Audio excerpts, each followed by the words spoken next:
스탠포드 대학교 국제정치학과 교수가 20년간 완전히 잘못 알고 있던 나라가 있습니다. 그 나라를 그냥 미국 속국 정도로 생각했던 교수가 한 달 만에 완전히 뒤바뀐 인생을 살게 됐죠. 국무부에서 일했던 이 교수가 그토록 무시했던 나라는 바로 대한민국이었습니다. 도대체 무슨 일이 있었던 걸까요? 영상을 보기 전 구독과 좋아요 눌러주시면 영상을 제작하는 데 있어 큰 힘이 됩니다. 저는 스탠포드 대학교에서 20년 넘게 국제정치학을 가르치고 있는 마이크 윌슨입니다. 국무부 동아시아 담당관으로도 일했었죠. 솔직히 한국에 대해서는 별로 관심이 없었어요. 그냥 미군이 주둔해 있는 나라, 삼성 정도 있는 나라, 이 정도로만 생각했습니다. 그게 전부인 나라기도 했고요. 지난달 제가 담당하는 국제정치학 세미나에서 당황스러운 일이 벌어졌습니다. 평소처럼 동아시아 정세에 대해 강의하고 있었는데 중국 유학생 리 웨이가 갑자기 손을 들더군요. 교수님, 한국이라는 나라가 실제로 뭘 할 수 있는 나라인가요? 솔직히 한국은 그냥 미국이 중국 견제용으로 키운 허수아비 아닌가요? 미국 없으면 북한한테도 못 이길 것 같은데 실제론 아무것도 못하는 나라 아닌가요? 리 웨이는 평소에도 도전적인 성격이었어요. 자기 나라에 대한 자부심도 강하고요. 사실 저도 속으론 어느 정도 동의하고 있었거든요. 한국이 뭘 그렇게 대단한 일을 했나 싶었어요. 그때 뒤쪽에 앉아있던 한국인 박사과정 학생이 조용히 손을 들었어요. 박지호라는 학생인데 평소에는 말수가 적은 편이었거든요. 그런 박지호가 손을 든 것만으로도 강의실이 조용해졌습니다. 교수님, 혹시 2022년 우크라이나 전쟁이 터졌을 때 누가 가장 먼저 무기를 보냈는지 아시나요? 갑작스러운 질문에 저는 당황했어요. 우크라이나 전쟁에 대해서는 충분히 알고 있다고 생각했는데 누가 가장 먼저 무기를 보냈는지는 생각해 본 적이 없었거든요. 잘 모르겠는데 미국 아닌가? 박지호는 차분하지만 단호한 목소리로 대답했습니다. 한국입니다. 전쟁 발발 3일 만에 대전차 무기와 포탄을 보냈어요. 그것도 정부 차원에서 말이죠. 그 순간 강의실이 완전히 조용해졌어요. 저도 할 말을 잃었고요. 20년간 국제정치를 연구해온 제가 이런 기초적인 사실도 모르고 있었다는 게 부끄러웠습니다. 그리고 교수님, K9 자주포라고 들어보셨나요? 지금 우크라이나 전선에서 가장 활약하고 있는 무기 중 하나인데 한국산이에요. 저는 그제야 뭔가 심각하게 잘못 알고 있었다는 걸 깨달았습니다. 그날 밤 집에 돌아와서 아내에게 오늘 있었던 일을 얘기했어요. 당신이 그렇게 무시하던 나라 맞아? 요즘 넷플릭스에서 한국 드라마 보는데 저 사람들 생각보다 엄청 똑똑해 보이던데. 그때부터 저는 밤잠을 설치기 시작했습니다. 정말로 제가 한국에 대해 모르는 게 너무 많은 건 아닐까 하는 생각이 들었거든요. 다음 날부터 본격적으로 자료를 찾기 시작했는데 찾으면 찾을수록 충격적인 사실들이 쏟아져 나왔습니다. 그날 밤부터 저는 정말 미친 사람처럼 자료를 찾아보기 시작했습니다. 먼저 박지호가 말한 K9 자주포부터 조사해봤어요. 검색해보니 정말 놀라운 사실들이 쏟아져 나오더군요. K9 자주포는 한국이 독자 개발한 155mm 자주포인데 사거리가 40km가 넘어요. 분당 6발씩 쏠 수 있고 정확도도 엄청나다고 하더라고요. 그런데 더 놀라운 건 실제 우크라이나 전선에서의 활약상이었습니다. 우크라이나군 포병 지휘관의 인터뷰를 찾아봤는데 이런 말을 하더군요. K9는 독일제 자주포보다도 정확하고 빠릅니다. 러시아군들이 K9 소리만 들어도 도망간다고 해요. 이 말을 듣고 정말 소름이 돋았어요. 독일제 무기라면 세계 최고 수준 아닌가요? 그런데 한국제가 더 뛰어나다니. 제가 20년간 국제정치를 공부하면서도 전혀 몰랐던 이야기였습니다. 더 충격적인 건 K9만이 아니었어요. 한국이 우크라이나에 보낸 무기들을 하나씩 찾아보니 입이 떡 벌어졌습니다. 현무 미사일, 치타 대공포, 그리고 각종 포탄들까지. 이 모든 게 우크라이나 전선에서 러시아군을 상대로 엄청난 위력을 발휘하고 있더라고요. 특히 인상 깊었던 건 러시아 포로병의 증언이었어요. 어떤 러시아 병사가 이런 말을 했더군요. 한국제 무기들은 정말 무서워요. 소리도 다르고 위력도 다르거든요. 우리는 한국제 무기가 오는 줄 알면 일단 숨어요. 이 증언을 보고 저는 정말 부끄러웠습니다. 아, 내가 그동안 한국을 뭘로 본 거지? 그냥 미국 뒤에 숨어 있는 나라 정도로만 생각했는데 실제로는 세계 최고 수준의 무기를 만드는 나라였던 거예요. 그런데 더 놀라운 사실을 발견했습니다. 나토 내부 보고서를 찾아봤는데 거기에 이런 내용이 있더군요. 한국의 K9 자주포와 포탄 지원이 없었다면 우크라이나 동부 전선은 이미 무너졌을 것이다. 나토에서도 인정한 거예요. 한국 무기의 위력을 말이죠. 저는 그동안 나토 회의에서도 한국 얘기가 나오면 별로 관심을 두지 않았는데 실제로는 이렇게 중요한 역할을 하고 있었던 겁니다. 아내에게 이 얘기를 했더니 웃으면서 이렇게 말하더군요. 당신이 그렇게 무시하던 나라가 유럽을 구하고 있네. 한국 드라마만 봐도 저 사람들이 얼마나 똑똑한지 알 수 있는데. 정말 맞는 말이었어요. 저는 겉으로 드러나는 것만 보고 판단했던 거죠. 한국이 실제로 어떤 능력을 가지고 있는지는 전혀 몰랐던 겁니다. 그런데 이건 시작에 불과했어요. 다음 날 더 충격적인 사실들을 알게 됐거든요. 다음 날 새벽까지 자료를 뒤지다가 정말 기가 막힌 사실을 발견했어요. 한국이 세계 4위 무기 수출국이라는 거였습니다. 미국, 러시아, 프랑스 다음이 한국이에요. 독일보다도 위라니 이게 말이 됩니까? 저는 국무부에서 일할 때도 이런 통계는 본 적이 없었거든요. 아니, 정확히는 봤을 수도 있는데 그냥 지나쳤던 것 같아요. 한국이 무기를 그렇게 많이 수출한다는 생각 자체를 못했으니까요. 더 놀라운 건 수출용과 자국용 무기의 성능 차이였습니다. 한국은 수출용보다 자국용 무기를 훨씬 좋게 만든다는 거예요. 예를 들어 K2 전차 같은 경우 폴란드에 수출한 버전도 세계 최고 수준인데 한국군이 쓰는 버전은 그보다도 더 성능이 좋다는 겁니다. 폴란드 국방장관 인터뷰를 찾아봤는데 이런 말을 하더군요. K2 전차는 우리가 지금까지 본 최고의 전차입니다. 독일의 레오파드보다도 뛰어나요. 그런데 한국이 자국용으로 쓰는 건 이보다 더 좋다고 하니 정말 놀랍습니다. 이 말을 듣고 정말 소름이 돋았어요. 한국이 의도적으로 자신의 진짜 실력을 숨기고 있었던 거예요. 왜 그럴까 생각해보니 이해가 되더라고요. 주변에 중국, 일본, 러시아 같은 강대국들이 있는데 너무 티를 내면 견제받을 수 있으니까요. 그날 밤 실리콘밸리에서 일하는 동료에게 전화를 걸어봤어요. 마이크 존슨이라는 친구인데 구글에서 일하다가 지금은 독립해서 컨설팅을 하고 있거든요. 마이크, 한국 방산업체들에 대해 뭐 아는 거 있어? 마이크, 갑자기 왜? 아, 한화 에어로스페이스이나 LI지넥스원 말하는 거야? 솔직히 우리도 저 회사들 기술력은 인정해야 해. 특히 레이더나 전자전 장비 쪽은 정말 뛰어나거든. 마이크의 대답에 또 한 번 놀랐습니다. 실리콘밸리 사람들도 한국 방산업체들을 인정하고 있었던 거예요. 그런데 저는 20년간 이런 걸 전혀 모르고 있었던 겁니다. 그런데 마이크, 너 왜 갑자기 한국 방산에 관심 있어? 혹시 투자라도 하려고? 아니야, 그냥. 내가 너무 모르고 있었구나 싶어서.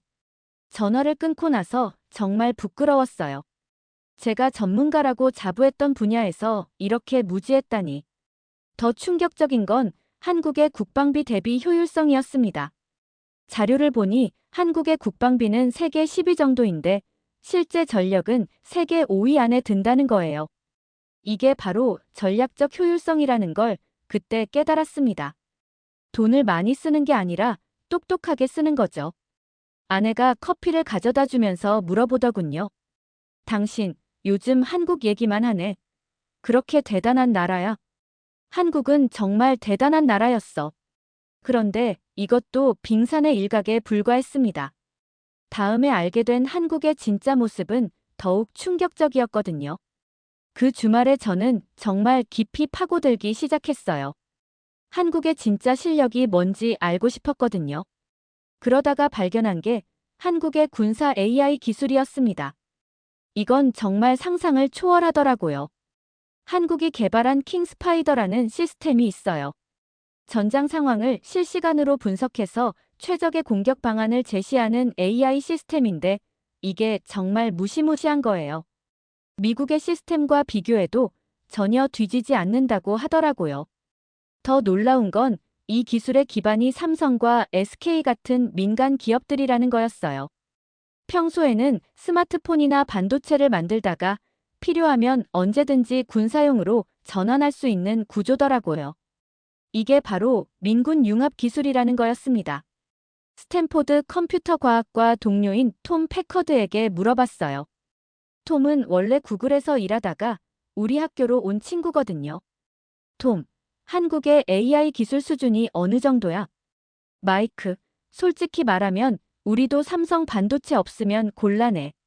그리고 한국의 5G 기술은 정말 세계 최고 수준이야. 군사용으로 쓰면 엄청나겠더라고. 톰의 말을 듣고 또 한 번 충격받았어요. 실리콘밸리 사람들도 한국 기술을 인정하고 있었던 거예요. 그런데 저는 한국 하면 그냥 삼성 스마트폰 정도만 생각했었거든요. 더 파보니 한국의 드론 기술도 엄청나더라고요. 자율 비행하는 드론 편대들이 서로 소통하면서 임무를 수행하는 시스템까지 만들어놨어요. 이건 미국도 아직 완전히 실용화하지 못한 기술이거든요. 펜타곤 내부 보고서도 찾아봤는데 거기에 이런 내용이 있더군요. 한국의 5G 기반 군사통신망은 현재 세계 최고 수준이며 실시간 데이터 처리 능력에서 미군을 능가한다. 이 보고서를 보고 정말 소름이 돋았어요. 미군을 능가한다고? 그동안 저는 한국을 미군의 보호를 받는 나라 정도로만 생각했는데 실제로는 어떤 분야에서는 미국보다도 앞서 있었던 거예요. 그날 저녁 아내와 저녁을 먹으면서 이 얘기를 했어요. 여보, 한국이 정말 대단한 나라였어. 기술력이 미국과 비슷하거나 어떤 분야는 더 뛰어나다고. 아내가 웃으면서 대답하더군요. 당신이 그렇게 무시하던 나라가 당신보다 똑똑한 것 같은데. 한국 사람들 진짜 머리 좋더라. 정말 맞는 말이었어요. 저는 겉으로 보이는 것만 보고 판단했던 거죠. 한국이 실제로 얼마나 발전된 기술을 가지고 있는지는 전혀 몰랐던 겁니다. 그런데 이건 정말 시작에 불과했어요. 다음에 알게 된 한국의 미사일 기술은 더욱 놀라웠거든요. 핵무기는 없지만 핵보유국도 무서워할 만한 무기들을 가지고 있었던 거예요. 월요일 아침 연구실에서 한국의 미사일 기술에 대해 본격적으로 조사하기 시작했어요. 그런데 찾으면 찾을수록 입이 벌어지더라고요. 한국이 핵무기는 없지만 핵보유국들도 무서워할 만한 무기들을 가지고 있었던 거예요. 현무사 미사일은 사거리가 800km예요. 북한 전체를 다 타격할 수 있죠. 현무호는 더 대단해서 3000km까지 날아간다고 하더라고요. 이 정도면 중국 베이징까지도 닿는 거리예요. 더 놀라운 건 극초음속 미사일 기술이었습니다. 한국이 이미 실전 배치했다는 거예요. 이 미사일은 마하 5 이상의 속도로 날아가면서 경로를 계속 바꿔요. 그래서 요격하기가 거의 불가능하다고 하더라고요. CIA에서 일했던 동료 스티브 러셀에게 전화를 걸어봤어요. 스티브는 지금 은퇴해서 워싱턴에 살고 있거든요. 스티브, 한국의 미사일 기술에 대해 뭐 아는 거 있어? 마이크, 왜 갑자기? 아, 한국말이야? 솔직히 한국은 원하면 6개월 안에 핵무기도 만들 수 있어. 기술은 다 있거든. 다만 만들지 않을 뿐이지. 스티브의 말에 정말 충격받았어요. 한국이 핵무기를 만들 수 있는 기술을 다 가지고 있다고. 그런데 왜 만들지 않는 걸까요? 더 조사해보니 이유를 알 수 있었어요. 한국은 핵무기 없이도 충분히 억제력을 가질 수 있다고 판단한 거였어요. 정밀 타격 미사일로 적국의 지휘부나 핵시설만 정확히 타격하면 되니까요. 실제로 한국의 현무 미사일들은 오차 범위가 1m 이내라고 해요. 이 정도면 북한의 핵시설을 정확히 타격할 수 있는 거죠. 핵무기로 넓은 지역을 파괴할 필요가 없는 거예요. 핵 없이도 핵보유국을 억제한다고? 이 생각을 하니 정말 소름이 돋더라고요. 이게 바로 21세기형 억제력이구나 싶었어요. 그런데 더 놀라운 건 SLBM이었습니다. 잠수함에서 발사하는 탄도미사일인데 한국이 이것도 독자 개발했다는 거예요. 도산 안창호함이라는 잠수함에서 현무 미사일을 쏠 수 있다고 하더라고요. 이 정도면 한국은 핵무기 없이도 충분히 강력한 억제력을 가진 거예요. 언제든지 적국의 핵심 시설들을 정확히 타격할 수 있으니까요. 그날 밤 아내에게 이 얘기를 했더니 농담조로 이렇게 말하더군요. 당신보다 한국이 더 전략적인 것 같은데 핵무기 만들 수 있는데도 안 만들고 대신 더 똑똑한 방법을 찾았네. 정말 맞는 말이었어요. 한국은 단순히 강한 무기를 만드는 게 아니라 전략적으로 가장 효과적인 방법을 선택한 거였어요. 이런 나라를 그동안 제가 무시했다니 정말 부끄러웠습니다. 그런데 한국의 진짜 무서운 점은 따로 있었어요. 바로 국민들의 의식 수준이었거든요. 그 주에 한국에서 돌아온 동료 교수를 만날 기회가 있었어요. 경제학과 제임스 윌슨 교수인데 서울에서 한 달간 연구 활동을 하고 온 거였거든요. 제임스에게 한국에서 본 것들을 물어봤는데 정말 놀라운 얘기들을 해주더라고요. 마이크, 한국 사람들은 정말 달라. 강남에서 일하는 회사원들도 주말에 예비군 훈련을 받아. 그것도 진짜 군사 훈련을 말이야. 처음에는 믿기지 않았어요. 미국 같으면 총기 소지권만 주장하는 사람들이 많은데 한국 사람들은 실제로 군사 훈련을 받는다고 제임스가 계속 설명해 주더군요. 지하철역마다 대피소 표시가 있고 사람들이 그 위치를 다 알고 있어. 그리고 정기적으로 민방위 훈련도 해. 진짜 전쟁 나면 바로 대응할 수 있을 정도야. 이 말을 듣고 정말 소름이 돋았어요. 한국 국민들이 이렇게 체계적으로 전쟁에 대비하고 있었다니. 미국은 군인과 민간인이 완전히 분리되어 있는데 한국은 국민 모두가 어느 정도는 군인 같은 의식을 가지고 있는 거였어요. 그리고 마이크, 더 놀라운 건 사람들이 이걸 당연하게 생각한다는 거야. 불평하지도 않고 성실하게 참여해. 제임스의 말에 더욱 놀랐습니다.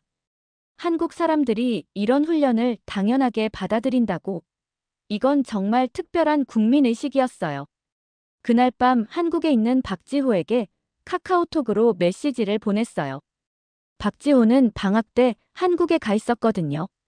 지호야, 한국 사람들이 정말 예비군 훈련을 다 받아. 금방 답장이 왔어요. 교수님, 당연하죠. 저희 아버지도 회사 다니시면서 예비군 훈련 받으세요. 그냥 일상이에요. 교수님 나라는 안 그래요? 이 답장을 보고 정말 문화 충격을 받았어요. 한국에서는 이게 일상이라고. 미국 같으면 상상도 할 수 없는 일이었거든요. 더 조사해보니 한국의 예비군 체계가 정말 체계적이더라고요. 전 국민이 역할이 정해져 있고 유사시에는 바로 동원될 수 있는 시스템이에요. 이런 나라가 또 있을까 싶었어요. 미국 시민들은 총기 소지만 하는데 한국 시민들은 전쟁 준비를 해? 이 생각을 하니 정말 한국이 다르게 보이기 시작했어요. 아내에게 이 얘기를 했더니 이렇게 말하더군요. 이제 알겠네. 왜 한국 사람들이 그렇게 단결력이 좋은지. 코로나 때도 마스크 잘 쓰고 질서도 잘 지키고 평소에 훈련이 되어 있으니까 그런 거구나. 정말 맞는 말이었어요. 한국의 강함은 단순히 무기나 기술만이 아니었어요. 국민들의 의식 수준과 단결력이 진짜 무서운 거였어요. 그런데 이런 한국을 왜 아무도 제대로 평가하지 않았을까요? 그 이유를 알게 된 건 다음 주였어요. 그 다음 주에 정말 중요한 사실을 깨달았어요. 한국이 이렇게 강한데 왜 아무도 제대로 몰랐을까? 그 답은 바로 한국의 전략에 있었습니다. 한국은 의도적으로 자신의 힘을 드러내지 않았어요. 전략적 모호성이라고 하더라고요. 주변에 중국, 일본, 러시아 같은 강대국들이 있는데 너무 강하다고 티를 내면 견제받을 수 있으니까요. 러시아 내부 보고서를 찾아봤는데 거기에 놀라운 내용이 있더군요. 한국은 전략적 위협 국가로 분류한다. 특히 독자적 군사기술 개발 능력과 국민 단결력은 주의 깊게 모니터링해야 한다. 러시아에서도 한국을 위험한 나라로 보고 있었던 거예요. 그런데 겉으로는 전혀 티를 내지 않았던 거죠. 더 조사해보니 한국이 1990년대 후반부터 독자적인 방위 체계를 구축하기 시작했다는 걸 알았어요. IMF 외환위기를 겪으면서 우리끼리라도 살아남아야 한다는 각오로 군사력을 키워온 거였어요. 한국의 전략은 정말 똑똑했어요. 겉으로는 우리는 작은 나라예요. 미국 도움이 필요해요라고 하면서 뒤에서는 독자적으로 살아남을 수 있는 능력을 키워온 거였거든요. 국무부 시절 동료인 로버트 김에게 전화를 걸어봤어요. 로버트는 한국계 미국인이라 한국 사정을 잘 알거든요. 로버트, 솔직히 한국에 대해 우리가 놓친 게 많지 않나? 마이크, 사실 우리도 한국을 과소평가했어. 한국 사람들은 워낙 겸손해서 자기들이 얼마나 대단한지 잘 말 안 하거든. 그래서 우리가 몰랐던 거야. 로버트의 말이 정말 맞았어요. 한국은 강하면서도 겸손한 나라였던 거예요. 큰 소리치지 않으면서도 실력은 확실히 갖춘 나라 말이죠. 그제야 이해가 됐어요. 왜 한국이 미국과의 동맹이 중요하다고 계속 말하는지. 실제로는 혼자서도 충분히 강한데 굳이 적을 만들 필요가 없으니까 겸손하게 행동하는 거였어요. 한국은 미국 없어도 독자 생존 가능한 몇 안 되는 나라구나. 이 생각을 하니 정말 소름이 돋더라고요. 그동안 저는 완전히 반대로 생각하고 있었던 거예요. 아내에게 이 얘기를 했더니 웃으면서 이렇게 말하더군요. 겸손한 사람이 가장 무서운 법이야. 자기 실력을 잘 안 드러내는 사람 말이야. 정말 맞는 말이었어요. 한국은 전략적 야수였던 거예요. 조용하지만 강하고 겸손하지만 확실한 실력을 가진 나라였던 거죠. 그런데 이것도 한국의 일부에 불과했어요. 한국의 진짜 무서운 점은 따로 있었거든요. 한 달간의 조사를 마치고 저는 중요한 결정을 내렸어요. 다음 세미나에서 제가 틀렸다는 걸 공개적으로 인정하기로 한 거였습니다.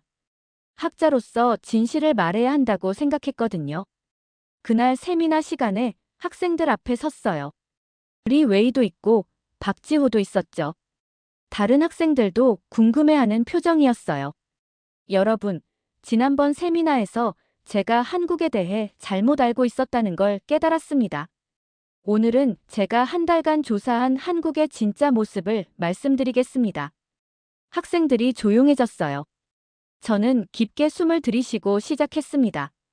한국은 세계 4위 무기 수출국입니다. 우크라이나 전쟁에서 유럽을 구한 것도 한국 무기들이었어요. K9 자주포, 현무 미사일, 그리고 각종 첨단 무기들이 러시아군을 막아낸 거였습니다. 리 웨이가 놀라는 표정이었어요. 처음 듣는 얘기였나 봐요. 한국은 핵무기는 없지만 핵보유국도 무서워할 만한 억제력을 가지고 있어요.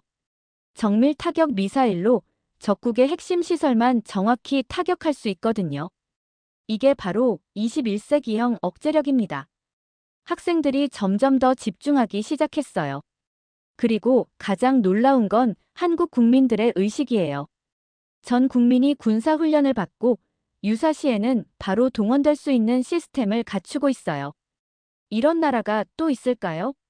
박지호가 조용히 미소를 짓고 있었어요.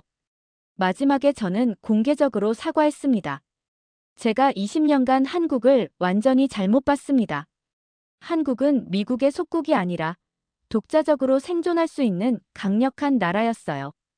겸손하지만 확실한 실력을 가진 전략적 강국이었습니다.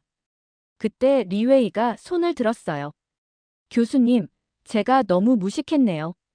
한국에 대해 완전히 잘못 생각하고 있었습니다. 리 웨이도 솔직하게 인정하더라고요. 강의실에서 박수가 터져 나왔어요. 세미나가 끝나고 박지호가 저에게 다가왔어요. 교수님, 이제 진짜 한국을 아시게 됐네요.